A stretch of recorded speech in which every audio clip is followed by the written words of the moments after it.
Join us as we read our fan Lindsay's book pick, 4% Fix by Karma Brown. How to find guilt-free time for what you really want to do and why it matters. How would you use this 1 hour, only 4% of your day, to change your life? Are you silly, generous, and opinionated?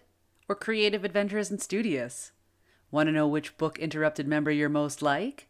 Try visiting www.bookinterrupted.com/members to find out. Parental guidance is recommended because this episode has mature topics and strong language. Here are some moments you can look forward to during this episode of Book Interrupted. They're the only awards that are only through listener nominations. We're now besties with Jessie Thistle. No, I'm just kidding. Kara always jumps to the bestie. I want to feel all the feelings, understand all the feelings. We can talk about them even. But that was hard, definitely. So I fully have that greed disease. That's what I Yes. think is so ironic, because I want to sing its praises and yet I cannot find words to do so. You know, like there's a little bit of that mentality, every person for themselves type thing. And we got to get away from that. This is the correct answer. I didn't even know about that comment. Mind, body, and soul. Information is the goal. Try to learn something new without being distracted. Mind, body, and soul. Information is the goal. Try to learn something new without being disrupted. Mind, body, and soul. Inspiration is the goal, and we're gonna talk it out on Book Interrupted. Welcome to Book Interrupted, a book club for busy people to connect and one that celebrates life's interruptions. If you'd like to join along, this book cycle is from September 12th to October 17th. It's Kim's book pick, and we're reading From the Ashes by Jessie Thistle. From the Ashes is a memoir that exposes what it means to live surrounded by prejudice and racism, and how to find happiness despite the odds. Let's listen in to this episode's group discussion. Welcome to the fan episode. This is the episode where we talk about what the fans think. Okay, so we had a lot of comments on all the different social media outlets about our nomination for the podcast awards. Oh, nice. So so many people are like, that's so awesome on Facebook, and then congratulations, that's awesome, congratulations ladies. A mother said, so proud of you ladies. We also have Thanks, moms. yeah, anyway, and Twitter too, people were like, did like emojis, like claps and hearts and stuff like that. Yeah, that was amazing. Like, even though we didn't win, when I watched it, I don't know if you guys watched it too, people like Brene Brown and stuff won podcast awards. I know, I was like, oh my God, like this is serious. It's the big time. Feels I like the love big how in time. my mind, I changed it into, well, clearly now we are also famous and are celebrities. And I was like, oh my God. Exactly right. That's exactly right. We are celebs now. You know. And who won in our category, Yeah, Sarah? who won? Dad's drinking bourbon. Oh, That sounds like fun. All I'll have right. to tune into this. Yeah, check that out. Yeah. Well, Sounds congratulations, Dad's drinking bourbon. Yeah. Congratulations. That's cool. Yeah, it was just such an And they were- exciting experience that, like you said, Sarah, it really doesn't matter that we didn't win. It was just like, oh my gosh, this is for realsies. Like, we're nominated. It was just, yeah, it was such a great experience. How did the nominations work? How were we put forward? That's what's interesting because he mentions it in the beginning, the guy who owns or started the podcast awards, and he was saying they're the only awards that are only through listener nomination. Oh, that's even better. I know. I was like, So we don't know. That's the thing. We don't know. we don't know. Yeah, was it your mom, guys? Could have been. My mom. I don't think she would know how. Yeah, that it wasn't our mother that nominated That us. same mom that commented, congratulations, you're welcome. Yeah.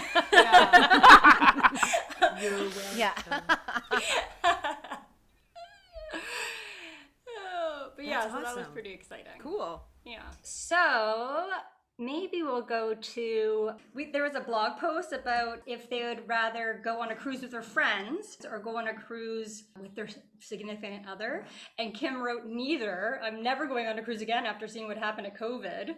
That is crazy. And then someone commented, this is the correct answer. Like we all put something else, and Kim's was the last that goes on because she goes on Saturdays. And someone was probably reading all of them, being like, this is the correct answer. I didn't even know about that comment. That's so funny, but Yeah, it's so funny. It is probably the correct answer. I don't know how anyone's ever going to go on a cruise. Yeah. I know, right? Yeah. I have no desire to go on a cruise. But seriously, when COVID first started and all those cruise ships were like not allowed to come home, like I was like, well, guess I'm never going on a cruise again because we never know when the next pandemic may drop. You know, like be trapped on a Like, that would be cruise. the worst. Stuck in your room. Trapped. right? Oh my god, a cruise is claustrophobic enough. Like Yeah. It is. Has anyone been on one? Like the Yeah. rooms are so small. I have been on one. Yeah. Yeah, and those people without windows. There's rooms with no windows? Yeah, Yeah. of course. Yes.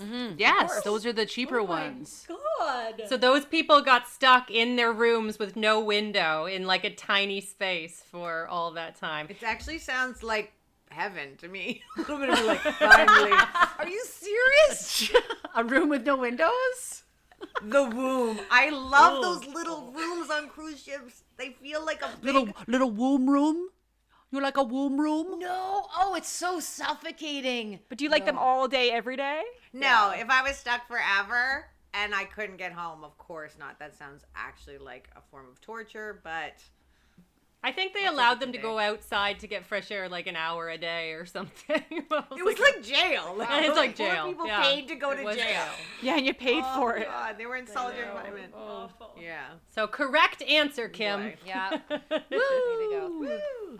So here's another one. So remember, Lindsay, how you had an interruption about dreaming in COVID and asked Yeah. people, like, did anybody else do this? Someone else wrote on your, in your interruption, me too, and had a little emoji like with their hands up. That they do that too. And I recently had one. Yeah, Yours was like horrible, putting a mask. Sarah. Yours was like yeah. a horrible nightmare of these complicated, like. Why don't you share your dream for the listeners, Sarah? Yeah, share your dreams with the world. So my dream, so Lindsay's dream was all of a sudden she has to grab a mask, and why are we congregating in groups? I had a nightmare where I was having a lovely dream, and then all of a sudden I realized while I was on the plane that I don't have my COVID test, and the plane is taking off, and I'm like, what am I supposed to do? I don't have my COVID test. And they were like, I was like, is there testing facilities there? And they're like, I was like, oh my God, am I going to jail? Like, what's that? Like, I freaked out that I don't have a COVID test, which is just because it's so stressful because you have to do it the day before you leave. So you literally find out hours before your flight if you can actually board or not. Like, so. I don't think I would have done it. Like, I love that you came. We had a great time. I love that you got to see your family, and I'm sure you've been missing everybody, but I was like, I can't believe you made it. It sounded like a nightmare. Yeah, the life of it was a nightmare. It sounded like a nightmare. Went on and on and on. And then now I'm having nightmares about it happening again in my lovely dreams. Yeah, it actually caused you some kind of small T trauma. Totally. Yeah. Totally. But I think you're on the return. It was pretty good, wasn't it? You said it was fairly smooth once you got your COVID test and everything. Your actual return Yeah, home? they only guarantee it 48 hours, and it came in early, so it was great. But actually getting on the way back, I had to get my 3-year-old a COVID test for the first time. Oh. And that was actually a nightmare because they do it at pharmacies for traveling in Canada. They don't do it at clinics. Someone that works at like Shoppers Drug Mart were supposed to do her test. The person there wasn't very helpful. I had to do it for them. It was the worst story ever, Sarah. It was bad. It was like shaming her Like there's something wrong with my daughter. She won't sit there to get it done. and being like, what's the matter with her and all this. It's like, she's a 3-year-old getting a freaking COVID test. She's 3 and we're attacking her face. So I had to do it, and he wouldn't help me do it, and And Matty had to help me do it, and it was a whole thing. And he was like, I'm off in 20 minutes. I was like, what? Fuck you, buddy. Sorry. I go on a plane in 48 hours, so. God. Sorry. Oh, I'm so sorry. That's Anyway, it awful. was fine. It was what it was. I didn't tell that many people because I'm like, I don't want to add stress to an already stressful situation. So when it all worked out, I was like, everything's fine. We're on our way home. It was stressful. Is that the normal procedure? Like, do parents normally have to give their kids the test, or did your kid have to get it because she was not cooperating with the guy? The guy wasn't cooperating. With anyone. The guy wasn't toddler. cooperating. He might have not had a good kid game. Usually 5 and under. Canada doesn't require, most European countries don't require 5 and under to get the test, but Senegal requires 3-year-olds. Everyone? Yeah, 1 and 2-year-olds don't, but 3 and up do. So it was the first time she had to have it because we didn't have to have it for Portugal or for Canada. That's another good question. So how many different versions of requirements did you have to meet or not meet? Because I know that you go to a number of different continents and countries on your way from A to B, right? Yes. So is there any consistency? No. How brutal. Like, no wonder you're having nightmares. Yeah. The new stress dream. And Canada was actually the worst for entry than any of Like the hardest? What do you mean by worst? Like most thorough or least thorough? the more regulations. But also, like, so going to Canada, they have an app that you have to fill out, but only can fill out 48 hours before you arrive, which includes your vaccinations and stuff. Then also, Canada requires you to have that COVID test within 72 hours of arrival, where most countries have it within 72 hours of departure. So Canada doesn't consider your travel So time. like layovers make They it. don't care. So let's say your flight was delayed, then you're screwed. Yeah. Because now you don't have a COVID test to be able to go. Because your 72-hour clock is ticking. And they say on the website, you will have to find a COVID facility to get tested in the country you're waiting at, which would mean you'd have to leave the airport, get a COVID test. Most COVID tests take 48 hours guaranteed. So you'd be stuck somewhere for days. So then you're trying to, like, just in case there's delays, like trying to get it as close as possible. Anyway, it's just crazy stressful. Hence the nightmare. Actually, I think you started this whole thing, Sarah, because you had exciting news about a certain follower that's following. I think we all know. Or were you not going to announce that shit? Hey, what? Kara. I think that's a Kara announcement. That's a Kara? Oh, yeah, Kara, Who's, you did friend- an who's announcement. friending us? Oh, Who's friending yeah, are Kara? we there? Are we jumping into this? Yeah, go, yeah, jump Sorry, I into it. thought that's love where this that. whole thing started, but maybe I made that up in my head. You're just waiting for it. did. Just I waiting to did. get No. there. Wait. I'm like so excited Go. about it. So Me too. basically, we're now besties with Jessie Thistle. No, I'm just kidding. I Kara wish. always jumps to the bestie. She always jumps to I the do. bestie. I honestly do. I know I'm like a total stage 5 clinger. No, I'm really not. It just, I think, made me super excited clearly that, well, actually for the past couple weeks. So during the Truth and Reconciliation Week, I did a number of social media posts just basically highlighting From the Ashes by Jessie Thistle. And I have never received so much social media engagement. On LinkedIn alone, there was an average of like 40 views per day, which for me on LinkedIn, I was like, that is very That's high. impressive. And then that led to just this past week doing a post just kind of highlighting Jessie Thistle again, because of course we're still within the From the Ashes book cycle, and just highlighting that he has an event with Dr. Gabor Mate with the Wisdom of Trauma event. And Lucy and Jessie noticed the post and I couldn't believe it. So at first I just saw that they liked the post, and then I noticed that I had like a following like request and a private message. I was like, could it be? And it was just super fantastic and wonderful that 2 incredible human beings took time out of their day to give a like. I know we're not supposed to focus on the likes here, folks, but I gotta tell ya, it boosted my ego tremendously. Your dopamine spiked all over the place. I did. And it was just like beside myself that Lucy and Jesse would even take time out of their very busy days to even tune into the podcast. And not only did they take time to share that when I wasn't even soliciting for that type of information, but for them to also say that, well, Jesse was saying that, and we've got it bang on. Just, whew. First of all, what a stress relief, right? Like having done the podcast, imagine if like we had butchered it. So for him to give that feedback, to give us a like, send some encouragement, I think I can speak on behalf of all of us how much that meant to us. I mean, his book certainly changed our lives. It impacted it greatly. Yeah. And then he apologized that he didn't join us on our podcast. I was like, what are you doing? So I hope you all There's don't still mind. time. I respond, there's still time. He's always Jesse. welcome. Yeah, he he could could come come on on. for Yes, bonus I time. hope that you guys don't mind. I just assumed that we would be on the same page in this matter, and I kind of gave a collective response of being like, there is always time in the future. There is no need to apologize. In fact, we are really supportive of him honoring the commitment that he made to himself, to his family, and his community, that he finishes this dissertation. So no problems there. It was great. Yeah, whenever he wants to. It's book interrupted after all. Please interrupt us. Interrupt us. We Yeah. love interruptions. That was great. That's so awesome. Does that make you happy, Kim? That makes me. It's your book choice, right? Ecstatic. Yeah, totally. Yeah. Yeah, that makes me really happy because when Kirsten came on, I was like, oh my God, that's so exciting. And then the next person that I thought would come would be him. Like, I felt like he would be, I don't know, maybe I'm just making things up, but I felt like he would be someone who would come if he could. And so to know that he replied and had obviously a legitimate reason to say sorry, but then how great is the, like, I don't know if buyer's remorse is the right phrase, but like, how great is it that he actually regrets it? It's like, oh, he really likes us, like he's like, I can't go on that show. And then he listens to the show and he's like, I should have gone on that show.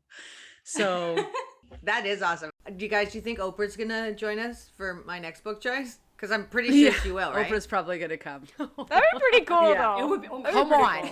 it would be Oprah, Is any Kara? Are you gonna ask Kara? How could I not, Meredith? Oprah and Dr. Perry. I got them. They're out. Actually, they're actually in the hall. Should I bring them in? Okay. Oprah, please come on our podcast. You never know. All these busy Yeah. people. Well, you asked. Yeah, that's what I did with Kirsten in the Seeing Red. When she came on, I was like, what do you think? know. Do you want to come? And she did. So you can always ask. Is that Oprah's theme song? Oprah's calling. Oprah? Oprah's calling. Hey, I'm on my show right now. Could I call you back? Imagine it was Oprah. Hello, Sarah. Hey, I'm on my show right now, Oprah, I can't talk right now. Hi, Oprah. I'm Can I podcasting. call you back? I'm in the middle of something. It's not your book cycle yet. Call us later. Can you imagine? Call us later. We're not ready for you yet, Oprah. Well, I started reading that book, Kara's book, just quickly, and he does. The doctor says he got a phone call, and the whatever said, "Oh, a Harpo or Oprah's on the phone," and he's like, "Yeah, right. Shut up, go away," kind of Yeah, thing. And it took like a yeah. couple calls before he's like, Very "Oh, funny. really? Oprah's on the phone? Oh, I Yeah. better pick up." Isn't Kara's book the stress book? Yes, this one's Oh, no, Leah's book. Leah's The book. Oprah book. Leah's. Oh, Yeah, the sorry, Oprah book is Leah's Leah's book. Sorry, Yeah. Leah. I do like to secretly think of this book as my book, though. I did a personal journal and I made the same mistake too, and then I corrected myself. I was like, I think it's Yeah. Kara's book. Yeah. Oh no, wait. Yeah. Sorry, Leah. You weren't on. Leah. You That's weren't so enough on good, brand Leah. this time, Leah. I know. On the Leah I'm really brand. diving deep these days, guys. I know what happened. I don't know. As soon as I got comfortable with feelings, now it's like I want to feel all the feelings, understand all the feelings. We can talk about them even. Whoa. I know. Therapy has. I'm a changed woman. I'm an open book. Wait a minute. I'm just noticing something. Are you wearing a Book Interrupted t-shirt? I am. Hello. Oh yeah. Okay, so this is a failed attempt. Oh. But we wanted to try out how this particular company's, like, what the fabric was like. We don't love like The black block. This is phase 1. Phase 2, early designs are coming, and hopefully at least one final product Sarah and I are going to fine tune for the end Cool. of this month. Exciting. Exciting. And we're doing white fragility shirts first, so we can send. I think a thank you gift to our Squig. first guest, Squigmeister. the Squigs, Squigorama. the Squigglorama. Hashtag squig bangs. Yeah, yeah. I wonder how many of those he'll love or hate. You'll like all of them. Yeah, he's pretty funny. That's so squiggy of Yeah. him. He's pretty friendly. So Sarah and I are kind of working on a little, so we can all have shirts and stuff too. So good. Speaking of my fans, speed. we do have fan books next season. So we are looking for fans to join our podcast for those sessions. I already have somebody who has approached me. We can talk about it personally, but just a little teaser, who is a very interesting young man who I work with, who knows about our podcast and who is really well read. He has a few books that he'd like to pitch to us to see if he could possibly be a fan on our fan. No, let's bring him onto Zoom and get him to convince us. Oh my god. Awesome. No pressure. That sounds like a nightmare. Make 'em jump through hoops. We're trying to entice fans, not scare them away. It's not Shark Tank. Like it's I know I'm teasing. Yes, okay. He would love that. He's very charming. So But that's what my brain went to. I was like, that'd be fun for us. That would be fun. If other fans want to, and Lindsay, you can tell him to go to www.bookinterrupted.com/fans, and there's all that, and they can fill out an online form even, being like, great. and the dates that we're recording is on there and everything. okay, great. I will send him over. Maybe we can talk about him being a fan. And everybody else, please, pitch your ideas because we'd love to have you on. Right. Heads up, fans. There's only one slot left, it looks like. Yeah. Yeah, after Kara does the interview process. I know this horrible screening process. Dance for me. Ooh, maybe. If he's good enough. Because of our high standard. Yeah. I'm going to tell him I said that. If he's good enough. If he passes Kara's barrage of questions. It's like fans got talent. It's just like the fans have to like do some kind of like tap dance routine or like trumpet. Or I'm whatever. actually supportive of that one. That's so wrong. To get on the show. It has nothing to do with anything, but people's dance skills will be the determining factor. We are okay with fans who want to go above and beyond. This guy will definitely do it. Who want to buy our affections, we're okay with that. Yeah. Bribery. Yeah. This interruption is brought to you by Unpublished. Do you want to know more about the members in Book Interrupted? Go behind the scenes? Visit our website at www.bookinterrupted.com. Book interrupted. Hi, it's Leah, and I have some exciting news. I just signed a lease to expand my business to a larger venue and become a proper shop owner. Currently, I have kind of a private tattoo studio that's just really a space for me, but I'm going for it. I'm going big time. Got a beautiful space, and I hope to open it up in January 2022. So excited, so nervous, feel like barfing and crying. All right, bye-bye. Book interrupted. One of the things I wanted to go into, remember, everyone obviously saw Leah's artwork she did for From the Ashes, the hand. So we got a bunch of fans commented on it on different platforms. One put, great pictorial of so many themes in this book. Abandonment struck me as a big catalyst to Jesse's journey into addiction. Great work, cool bean tattoos. There's a couple more, and then a whole bunch of people retweeted it and shared it. Nice. And yeah, people really responded to They really liked your your drawing. artwork, I like that. yeah. That's so interesting because that's like the least effort I've ever put into one of them. Like the caricatures took a lot of time. Obviously, the other ones you can see they're more like digitally developed after the initial mock-ups and stuff. So it's like literally I didn't even digitize it or do anything. I just like it was a sketch. It's So that's- beautiful. It's good for Maybe I itself. should go more authentic, less doctored. Yes, well, sometimes that's Less where the developed, yeah. beauty is. Right? Yeah, Just- like I just intentionally down left or in all whatever. my work up Mm. in it because it felt like that was Theme, his though. Yeah, yeah. story. Yeah, like showing all the rough lines and stuff. Very So Yeah, that's it good was to great. know. It was beautiful. People really responded to it. So, you know how we do all those audiograms with quotes from the show and we post them all over the place? The quote was from episode 1, and Kim was saying most Indigenous cultures are informed by the acknowledgement that everything is interconnected. It's often conceptualized as a giant web. There is no thing that doesn't somehow create reaction or effect for everything and everyone around me. A fan commented on that. Great book, many tough moments to read, and it's so deeply moving, this book. And they commented on what Kim had put there. I mean, I think we all could agree. I've already, like, just even preparing today, I was just trying to look for something in the book, and then I just started reading it again. It's just such a great book. I am It's rereading so it. good. You are, Mare? I like did some makeup today, and I was reading the book, and then I was like, oh no, like 'cause it's just like this moving part where it's the part where he's wishing and imagining his father showing up at Christmas and stuff. But anyway, you know, I am rereading it. I mean, partially because I find it helps when I'm writing the blog to revisit, and I do that with a lot of the books. I'll read sections, you know, like see what I want to talk about. I got to figure out what's next week. I don't know yet. But it's nice to go back in and get inspirations because there's so many when you reread it, just like Leah's artwork where she's showing like the workup. When you reread the beginning again, you realize that it's like that. It's working up to like what it's telling you in the end, and it's all kind of this like multi-layered thing. So I'm kind of like, you know, near the beginning. I'm still a kid. It'll be interesting what you pick up on this round because you know how, like, it's the type of book that you know, like you're picking up on everything, but only certain things are going to stand out. And I wonder if when you read it another time, do you notice other things? You're like, oh yeah.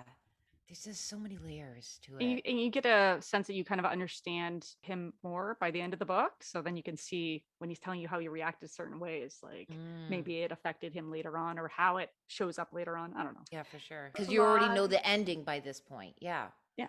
Your blog post about the want, about how using the word want and how it creates wanting, and that our, like, you know, Canadian society is very consumer and what I want and want, and you're always constantly feeding this want. I watched Jesse on that Wisdom of Trauma, like his, what is it called? Like a talk. Healing Trauma through Tradition and Resistance, Indigenous Resilience, with Gabor Mate. They actually quoted Buffy Sainte-Marie, who I love Buffy Sainte-Marie, and they quoted something her, and it made me think, like, every time I go to Canada, there's something, it's hard for me to verbalize the differences in the culture because a lot of it's just between where I live now in Canada, because it's just a feeling. What she's saying here and what you were saying about want is something I was saying to my mother, that one of the things I love about where I live is that you can't really buy anything. There's nothing really here to buy. You know, like you can go to the market, buy food and stuff. There's nothing really, you have to leave, go for 45 minutes or an hour to go buy something, right? There's not like a grocery store that's every aisle like bounding with stuff. Anyway, so Buffy Sainte-Marie wrote, I wrote this down after I listened to it. The whites carry the greed disease. They need to be cured, but they usually don't mind their disease or recognize it, because it's all they know, and their leaders encourage it in them. Many of them are beyond help. When they read that, I was like, that, like, I would say I still have the disease because I go to Canada and I'm like, oh, I have to purchase all these things before I go back. But then coming back here, it's like such a it's like a relief not to want to fill the whole like I need that thing to make me feel happy. And the whole idea of giving out instead, like finding fulfillment by giving and having responsibility and assuming you already have. That's like, you can only give if you have like an abundance in a way, right? So if you are raised wanting to give, and that's part of what Kim said in which episode 1, I think, an Indigenous worldview is more like you have a responsibility then you have rights. rather than you have rights. And I'm not against rights. I'm all for rights and stuff, but it's like assuming that you receive just because you live, rather than assuming you give just because you live. Like just because you're here, you give instead. I like that too. But yeah, the greed disease, that's interesting. Yeah. I definitely, when I was in Newfoundland, I got there and it was so, because I live in Toronto where literally everything is within. And if I wanted to order something online, it shows up the next day. So it's like, it's so easy to consume there. I was in Newfoundland, and like, if you wanted to get something shipped there, it takes a couple weeks probably at least. So I had withdrawal. I was like, oh my God, how am I supposed to, like, I need something, like, where am I supposed to get it? There's, I had to go to Walmart. Like, I guess you could pick it up at Walmart. And I was like, I don't want to go to Walmart. And then I couldn't order, and I was like, okay, I need slippers. And I actually called all the like local stores and was like, do you have slippers? My slippers have broken, and talked to somebody because I was in quarantine at the time. Had a guy come and drop them off because my feet were so cold. But still, I was like, oh my God, I don't know how to handle this, that I can't get everything and consume all the time. So it took a while for me to be like, oh, I actually don't need that. I don't need all those extra things. But that was hard, definitely. So I fully have that greed disease. After or you got whatever. there, Lindsay, like, I mean, there, like metaphorically, and it took you a while to get used to it. Did you also experience a feeling of relief? Yeah. Oh yeah. And now it's, I mean, now that I'm back in Toronto, I did buy some things, but I definitely I'm like, oh, I don't need that. And I don't need that. And I don't have to get that. And why would I spend money on something that's cheap, that's going to break, that I buy from Amazon, that I get, unless I actually need it for something. So yeah, it's definitely a relief to not feel the need to consume all the time, but it's always a struggle. I think if you're living in a city center with things at your fingertips, it's hard all the time to not, because I'm just used to that. And I don't even have a lot of stuff, but like, it's so easy. Like, it's in the media, it's the people, it's working downtown Toronto in the financial district where everybody has the best designs and has their eyebrows painted on and their everything done. And everybody spends money for everything. And you're trying to fit into that. It's hard to not consume all the time. But I think also going into a store, I would not normally maybe even think I needed this thing that was at this store that I ended up purchasing. I was at Winners and I was like, oh, that might be good. Like, it's all of a sudden, because it's just everything is available, that you think, oh, maybe I would want that, and that might be good. And all of a sudden you're buying a whole bunch of stuff and you're like, I haven't needed this for 3 years or 4 years. Why do I need it right now? But because it was there, I purchased it. I feel relieved being here that there's, I go to the grocery store once every 2 weeks and that's it. Even then, it's difficult to find things when I'm in the city looking for stuff. Like, it's not as easy. I think that's nice. It's relaxing. It's peaceful. I like that. So this is off topic, but back on what I was going to say before about the experience of From the Ashes, in the rereading of it, and like to touch on what Meredith and Kara were both saying. I mean, I guess this would be for me what makes a good book or a good story or whatever. It's like more than cerebral. You know what I mean? Like, you consume it maybe on first pass, like cerebrally, and you take it in and you comprehend, right? And then the longer that you think about it, or the more times you read it, I don't know if it's messaging or whatever, like, I don't know what the word would be to describe like the soul of the book, but that soul of the book seeps deeper and deeper into you. This is why I would explain why I have such a hard time verbalizing my experience of the book, because it's more than my head that I understood that book with. It's like my body and my heart and my soul. And the more that I read it, I don't know if viscerally is the right word, like, it affects me wholly, entirely, not just in my logic brain. It affects my whole entire existence. And that's what makes it so brilliant, I guess, is like a gift that keeps on giving or whatever. It's just such an experience that it's funny because it talks to your deep inner knowing. Yes, exactly. From the Ashes, in my mind, is a true piece of art. It is not just a book. It is art. Like, that's what it does. It pulls out, like, Sarah and I had a Marco Polo with each other, just kind of on like the similar topic of when things go to your insides. Is it your feelings? Is it your senses of something? It's like you get it. Is it through symbols? You don't know, but it certainly isn't in the English language necessarily. Right. And that's what I Yes. think is so ironic, because I want to sing its praises and yet I cannot find words to do so. I need to be like, I wish I could express it. Maybe I should try expressing it in dance. I Or think some, you you know what I need mean? to. Some other Yeah, use nonverbal right now. It's interesting because like It is like this. Yeah. Kim, what you're saying is interesting because I'm reading or listening to this book called the Master and His Emissary, and it's all about like left brain, right brain, and like whereas left brain is like about syntax and like language and stuff. It's hard, you can't explain your right brain stuff with words effectively because you just can't, because it's more about things like music and dance and stuff. So maybe that would work. Most of your emotions are primarily or activate your right side rather than your left, coming from your conscience into your unconscious. That's what the book is doing, where it's like goes from like the words into feeling. Maybe you could do a little song. I like the idea of you doing a dance. I feel like the right side of my head should be visibly bigger. Like I'm full from the book. Like I should have a lopsided brain now, because it was just so filling in so many ways, I guess, I don't even know. I still find continue that- to stumble sorry. along. Agree with you in that for me, it kind of manifests in, especially when I'm in Toronto, I'm talking about the financial district and seeing people who are homeless all the time in Toronto. And I actually have like a feeling when I see them, because I think of this book and I think of his experience and all of those, like not even thinking, like I feel all what I read from the book. And then I feel that and I see them and I think, I don't know, but I agree. It's not like a thought. It's like all of a sudden, all that comes to me at the same time when I see somebody who's homeless.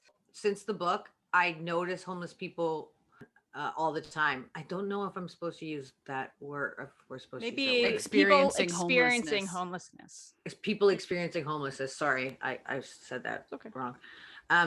Yeah, all the time. Like the exact, like like obviously in Toronto, you always do. In Burlington, it's a little more under the covers, a little more. I didn't even know that Margins. there were in Burlington. There's They'd be lots. so well hidden. I don't know. It's also come up a lot, obviously, through COVID. Lots of people are struggling. I've had the same exact, I think, experience that you're describing, Lindsay. I'm really like more curious, not just like empathetic, but curious about their experience and. It transcends, right? Like it transcended the experience of reading a book and being like, oh, there's a story, blah, blah, or whatever. And then now it's become one with our being, you know? And so as we move forward in the world, like those stories are now part of us and have changed us.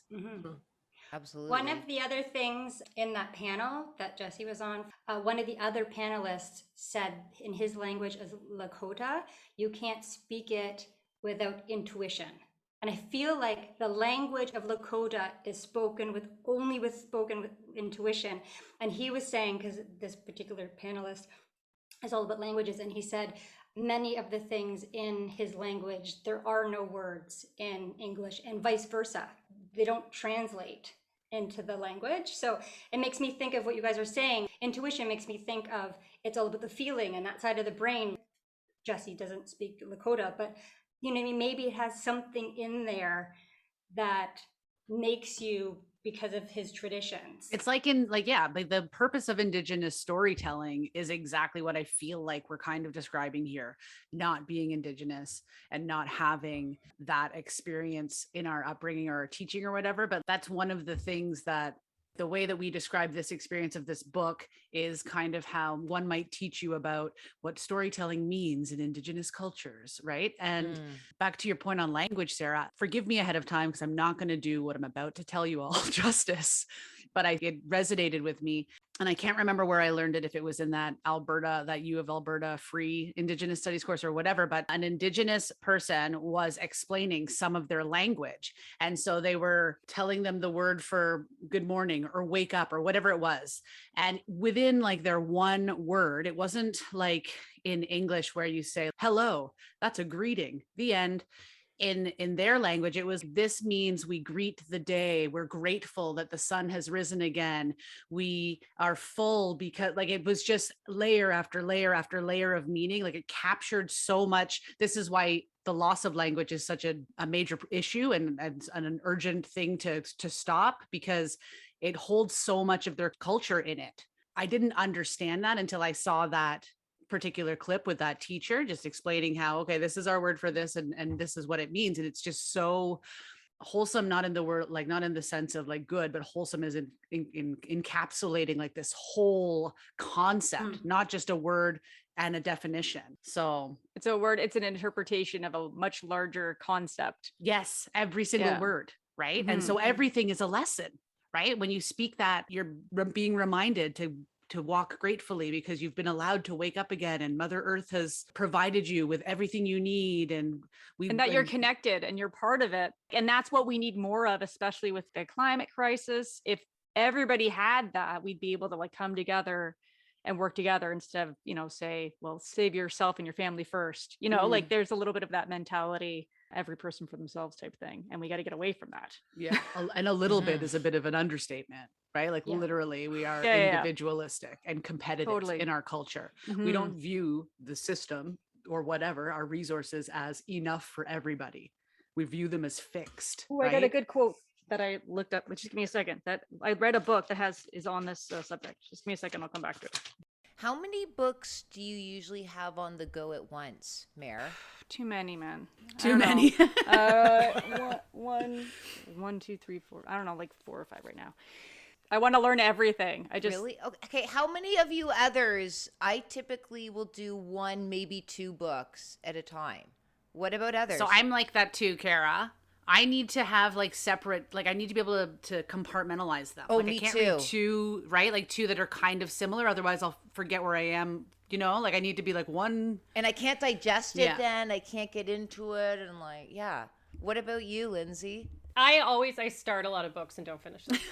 I think I have maybe 40 books that are on my shelf right now that I've started, and I'm like, oh, I'll get back to that, and then I don't. So I guess I'm reading 40 books at the same time. Really, I focus on. Wow. And then it's like, may the best book win. No, but once I get into one for the podcast and stuff, I've obviously read from start to finish. And I read The Henna Artist recently that my mom suggested. That was a really good book, and so I finished it. But yeah, I'm always reading a bunch of books. What about you, Sarah? I read one paper book until I finish it, and I don't move on to the next one until I finish it. Of course. I expect nothing less. Yeah. and I listen to audiobooks at the same time. Audiobooks is my favorite thing to read in between reading paper books, because I can read it while I like cook dinner, or like I said to you guys before, bake or hang laundry. Like I'm constantly listening to. I probably finish one audiobook like every week. I love audiobooks. Wow. And then what about you, Leah? Are you like one? I can barely get through like the book cycles. For me, for my brain or learning style, like it's really hard for me to keep up. It just because I have like reading comprehension issues. I have to reread a sentence over and over. Once we started this, listening to the same book, so like I'll read it at night and then usually try and listen to the chapter on my way to work, and then I can take it in, because for some reason my brain doesn't retain anything from visually seeing letters. It just looks like letters on a page, or I guess, I don't know. I think it's called reading comprehension, or there's a fancy name, I just can't remember. This has been really good brain development doing this podcast for me, actually. I feel like I'm becoming a better reader, a stronger reader. Yeah, look at me go. Mare, did you find the quote? So here's the quote. It's in a book called, it's for kids, older kids, I guess, but I wanted to read it. It says, How to Change Everything by Naomi Klein. And she said, when we harnessed fossil fuels, we did not do away with the give and take of relationships in nature. We merely delayed it. Right? I think I love that, because part of like the Western thing is we'll just use up the whole earth, and it's an abundance and it's there for us to keep, rather than looking in the future and say what's going to happen down the road and all this stuff. And this is part of, you don't feel connected, like it's just something for you to use. Right now the earth is saying, okay, now it's my turn, like my turn to take back. You've been taking all this time. But anyway, I really liked that whole like give and take relationship. It's just the idea of time, which is another difference between a lot of like indigenous worldviews and the Western worldview, is that, you know, you need to look into the future and like the idea of time, whereas we're like, oh, what's going to happen in my lifetime rather than what's going to happen in several generations. Now people are all upset about the climate crisis, but like it's just catching up because it's been several generations of us just Not caring. taking and taking and taking and thinking it's never going to be take back. Anyway, Yeah, it's not a give and take. Yeah. I like that too. anyway, Cool. I like that quote, so I wrote it down. I love it. So Reasonable. Meredith, the one it was a blog post where we Meredith described yourself in high school. You know what we all described ourselves in high school. It was a hard one. I'm like, I That don't was know. like horrible. It was really long. But someone commented on yours and they said, because you know how you said you went barefoot at school and you don't know how you got away with it. She wrote, "Life is much more fun with bare feet." Hashtag bare feet. Cute. Yes. Yeah, that's cute, nice. right? Yeah, that's a good quote. I love it. Yeah. I can get on Love board that. with that. Okay. I That's hate good wearing hacking. socks. Like I hate, you know, like I would wear sandals. Like I don't have to be barefoot at high school or something, but I get upset in No, the you summer. don't. Teach your own. I would, I think, but like Yeah. when the summer ends and it starts to become time to put your socks on. Oh, I I love love that. socks. Oh, That I makes me love it so sad. You much. get into the house, if I have to wear socks in the house, socks off. Yes. Like, Oh, I wanna love feel wearing my socks. I feet wear against socks the- all the sleep with time. socks on your feet, you sisters down there. I don't ever sleep with yes, socks. I do. Unless it's really cold. But no, I love socks. Love socks on the feet. I like, no, I don't get me wrong. I feet like outside hot and feet. grass. I want my feet to be warm. Unfortunately, I don't want that to be accomplished with socks. Oh, my feet are like icicles. My feet are like always freezing cold, but I guess it doesn't bother me. I think like my heart doesn't beat my blood down there or something. Like, Don't make me goes bleed below my the own knee. blood. Yeah. right? Like it's enough to make my husband shriek if he gets into bed. Yes, And I it have doesn't those matter feet. how long I was there. My feet will be freezing cold. Aw. I'm the Do you same guys as that know? for sure. Do you guys know this thing? There, I think it's called cold sock therapy or cold feet therapy or something like that. I use it when I have bronchitis, and only when I'm really sick because it's super uncomfortable. You take a cotton sock and you put it under ice cold water, Yes. I've and then done you this. drain it, put it on, and you have to put a wool sock over the top, and then you Yeah. go to sleep. You and do this when it'll you get draw- migraines too.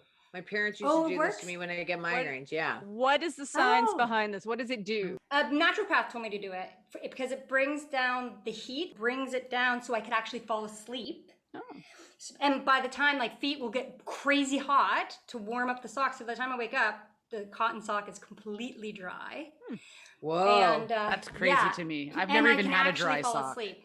I never had a dry sock. No, Never my had feet a dry are sock? my feet. No, my feet. Maybe that's why I don't like socks too. My feet, even if they're Sweaty cold, feet. are constantly sweating. They're the wettest feet Whoa. ever.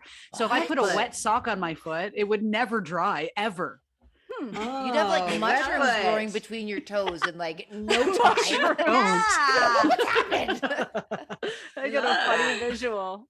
I think Leah needs to draw that's that. it. That's the drawing. Like, Draw can my we do feet. art Yeah. for like your mushroom toes? Yes, please. Please, can I? Thank you for joining us on this episode of Book Interrupted. If you'd like to see the video highlights from this episode, please go to our YouTube channel, Book Interrupted.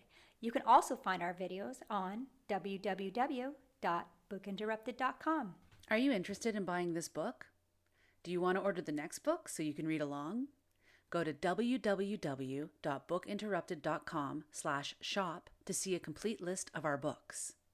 And if you haven't tried them yet, our affiliate partners, The Bookshop and Libro.fm, both help support your local bookstore where available. Thanks for taking the time to check in and connect. We'll see you next time on Book Interrupted. Moments you can look forward to on next week's Book Interrupted. I'm Lindsay, and I'm excited to be part of Book Interrupted. And we're doing a book on time management, and we're all like, we haven't For started, sure. we're late, this is happening. Eventually, they're kind of snarly, like, I need time to do my things. Well, for me, it's really hard because I don't ever want to get out of bed. I don't know. Sometimes I feel like my most creative time is that time when everybody else is asleep. Felt like there was like the race against the clock as we get into like adulting. Lindsay, this is Leah. Yeah. Book interrupted. Never forget, every child matters.